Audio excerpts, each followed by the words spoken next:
Bonjour, vous écoutez le podcast de Virage. On vous donne des pistes pour aller de l'avant et ça se fait parfois à contre-courant. Si face à un problème, quel qu'il soit, vous vous êtes déjà dit « j'ai tout essayé, rien ne va, je ne sais plus quoi faire », alors vous êtes au bon endroit. Je suis Marina Blanchard, psychologue, formatrice et fondatrice de Virage. Mon école s'inscrit dans la lignée de celle de Palo Alto, c'est-à-dire de la thérapie brève. Et je suis Peggy Van Lierde, chef d'entreprise, journaliste et coach en développement personnel. Ensemble, nous vous proposons des réflexions pour avancer autrement. Il est beaucoup trop bien pour moi. Alors, on a sans doute déjà tous entendu, peut-être même dit cette phrase, où elle est beaucoup trop bien pour moi. Au début d'une relation, ce sont des choses qui peuvent être dites, qui peuvent être entendues.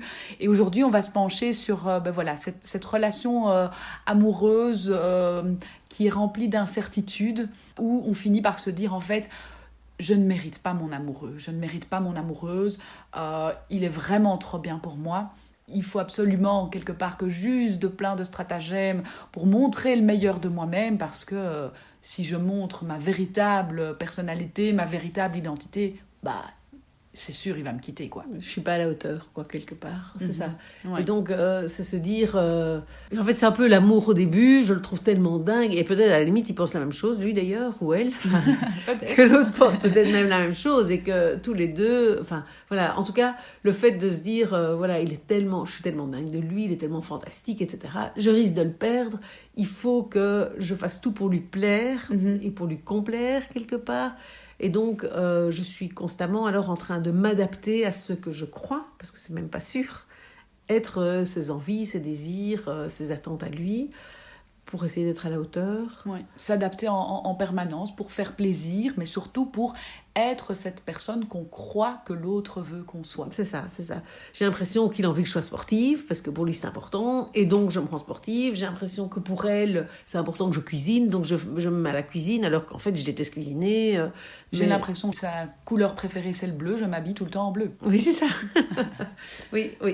Et donc, effectivement, je pense que c'est quelque chose qui doit arriver quand même assez régulièrement au début d'une relation. Alors je pense que, naturellement, probablement que pas mal de gens font ça dans un début de relation. Le problème, c'est quand ça commence à durer, en fait. Parce qu'au début d'une relation, c'est vrai qu'on fait tout pour plaire, pour séduire l'autre. Voilà, peut-être même la relation n'est pas encore tout à fait consommée, on va dire. Et je suis là et je me dis, il m'a fait un compliment sur tel pull. Je vais remettre ce pull-là, ou je vais essayer d'avoir un pull dans le même genre, et je vais essayer de m'adapter pour essayer de plaire. Et puis, finalement, il dit, j'adore les filles sportives. Et je me dis, je vais dire les sports que je fais, ou je vais me mettre un peu plus au sport, ou je vais...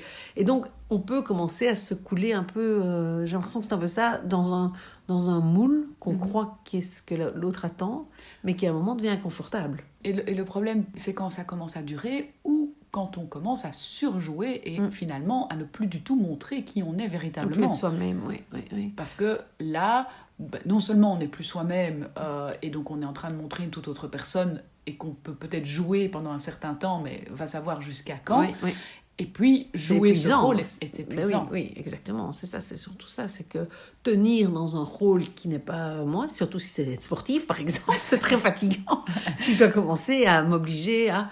ou bien c'est très pénible, parce que, voilà, je prenais l'exemple du garçon qui va essayer de cuisiner pour faire plaisir à sa belle, parce qu'elle a dit qu'elle trouvait ça sexy, les hommes qui cuisinent, enfin voilà, et qu'il s'y met, qu'il se fatigue à ça, alors que c'est pas son truc, qu'il a déjà... Enfin voilà, que c'est pas du tout une priorité pour lui.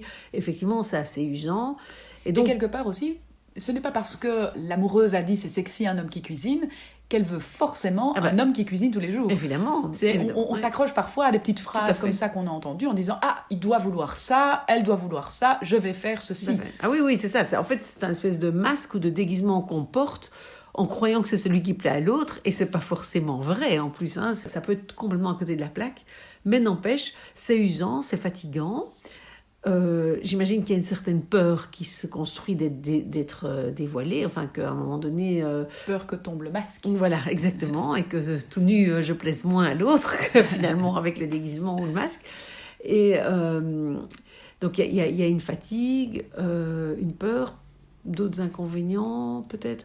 Oui, le fait aussi que finalement je ne vais pas savoir est-ce qu'elle m'aime ou pas telle que je suis. Et donc, voilà, on risque de s'enfermer, en fait, là-dedans. Et donc, ces personnes-là, quelque part, peuvent se retrouver, donc on disait dans un début de relation éventuellement, et puis on se réajuste, et puis on devient de plus en plus soi-même, parce que c'est quand même souvent comme ça que ça se passe, c'est qu'au début, voilà, on a tendance peut-être à cacher des petits défauts, ou à montrer la plus belle face, mais au fil du temps, on va en général se dévoiler.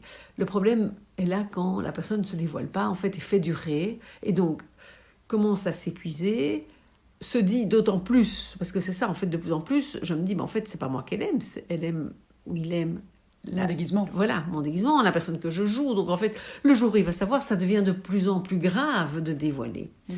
Donc, le premier conseil, ce serait de se dévoiler le plus vite possible pour ceux qui sont encore au début et qui se disent, voilà, je montre ma belle face. C'est vrai que c'est important de séduire et d'être sympa, voilà, sinon ça va être difficile de construire un début de relation. Mais effectivement, si vous reconnaissez dans ce descriptif, peut-être se dire, il faut aussi que je lui montre que, en fait, mes enfants sont quand même une priorité pour moi, plutôt que de faire croire que c'est tout le temps lui la priorité et que mes enfants passent après. Et puis, à un moment donné, je vais être étirée, je vais être super mal, voilà, ça va être très, très inconfortable. Donc ça, c'est important. Maintenant, si on est pris déjà dans cet engrenage-là, comment revenir en arrière ? Alors, j'ai envie de dire, ça va de nouveau être une question de prise de risque, quoi.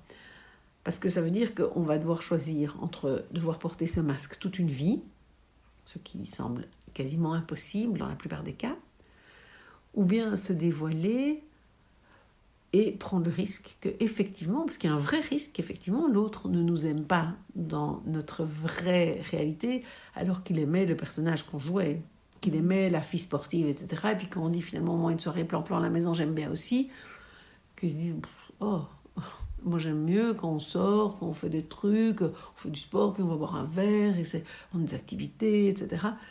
Et en fait dire, moi, en fait, une petite série Netflix, ça me plaît bien, quoi. Donc ça peut faire... Et en même temps, je pense que forcément, on va devoir en arriver à ça à un moment donné. Oui, parce que si à un moment donné, à force d'épuisement, imaginons une sortie et que là, on s'écarte de son rôle face à d'autres et que finalement notre amoureux découvre un peu la supercherie sans qu'on en ait conscience ou sans qu'on ait voulu qu'il découvre ça, mais finalement là aussi on pourrait se retrouver dans une situation encore plus embarrassante ou encore plus embêtante de devoir expliquer que on a joué ce rôle. C'est ça. Alors qu'on peut prendre soi-même la décision de le dévoiler à un moment un peu plus opportun. Exactement. On peut garder plus de contrôle, si on peut dire, sur la situation, finalement, en jouant le rôle tout le temps, en fait, on est en risque de perte complète du contrôle de notre image, alors que c'est exactement ça qu'on veut contrôler, que de se dire, je dévoile par petits bouts, à un certain moment, peut-être même en communiquant sur le fait que c'est vrai que on est tout le temps sortis pour l'instant et tout ça, et j'aime bien ça, mais en même temps, moi j'aime aussi de vivre autre chose, j'aime aussi de passer une soirée à la maison, ou même en devançant la déception chez l'autre, en se disant, et souvent je dis aux personnes que j'accompagne, je dis, en fait c'est quoi la peur derrière ça ? C'est la peur de le décevoir, ou c'est la peur qu'il ne m'aime plus, ou c'est la peur qu'il me trouve nulle, ou la peur qu'il me quitte. Ou la peur qu'il me quitte. Et donc, je pense que ça vaut la peine d'aller, avant peut-être de se dévoiler, se dire, c'est quoi ma peur à moi ? Puisque chacun peut avoir une peur différente. Et donc se dire, cette peur, si c'est la peur qu'il me quitte, ou si c'est la peur qu'il me trouve nulle, voilà, je vais prendre ces deux exemples-là, comment est-ce que je vais utiliser cette peur ? Et donc, au moment de me dévoiler, dire, tu vas peut-être me quitter pour ça, mais en fait, moi j'aime bien aussi une soirée à la maison, cool, devant la téloche. Ou tu vas peut-être me trouver nulle, mais tu sais, moi, le sport, 3 fois par semaine, c'est bien. Au-delà de ça, je trouve que je suis fatiguée, je sens qu'au boulot, je tiens plus la route.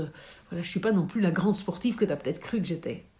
Et donc, peut-être que ça vaut la peine d'emballer, en utilisant sa peur, d'emballer du coup l'annonce, pour que la personne se rende compte qu'on se rend compte. Et peut-être qu'elle va pouvoir dire je ne vais pas te quitter pour ça. Ou peut-être qu'elle va dire oui, effectivement, pour moi, franchement, quand on a 30 ans, de passer une soirée devant la télé, je trouve ça quand même un peu con. Tant qu'on n'a pas d'enfant, on n'est pas coincé, on peut faire plein de choses. Voilà, peut-être qu'elle va dire ça. Mais en même temps, tôt ou tard, j'ai envie de dire, ça aurait créé une rupture alors. Et j'ai envie de dire, mieux vaut tôt que tard. Enfin, c'est un peu dur de dire ça, mais... Surtout si on joue un rôle dans ce oui, cas-là. Oui, c'est ça, oui, dans ce cas-là, oui, non, sinon, je suis pas spécialement pour la rupture, mais ce que je veux dire, c'est que si on est quand même en train de jouer un rôle et qu'on n'est pas nous-mêmes, à un moment donné, on va soit s'épuiser soi-même, soit on va être dévoilé, autant reprendre quelque part soi-même le contrôle de ce qui se passe en annonçant et en utilisant la peur pour annoncer cette peur. Ça me fait peur de te le dire parce que j'ai peur de ta réaction, mais je te le dis quand même parce que je préfère être transparente et dire. Ce qui montre du courage, ce qui montre qu'on peut avoir conscience de ce que l'autre ressent, ce qui crée du lien.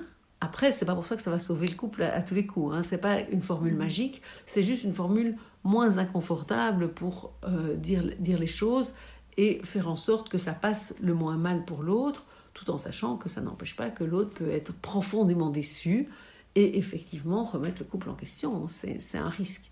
Mais un risque qui existe déjà avant, et je pense qu'il existe encore plus en cachant les choses, quoi.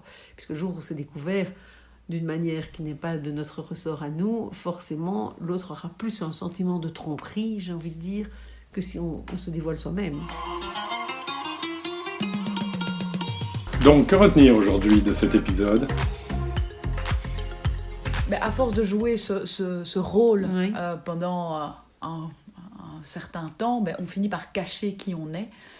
Et cacher quelque chose sur un long terme, c'est toujours compliqué. Je prends souvent cette image de si on cache quelque chose sous la neige finit toujours par fondre et l'objet qu'on a caché en dessous finit par apparaître. Alors, dans ce cas-ci, autant essayer d'être maître finalement de ce dévoilement, de la fonte de la neige et de se dire je vais choisir le moment opportun en me servant des atouts comme par exemple annoncer sa peur pour pouvoir dévoiler ce qu'on a caché jusqu'à présent.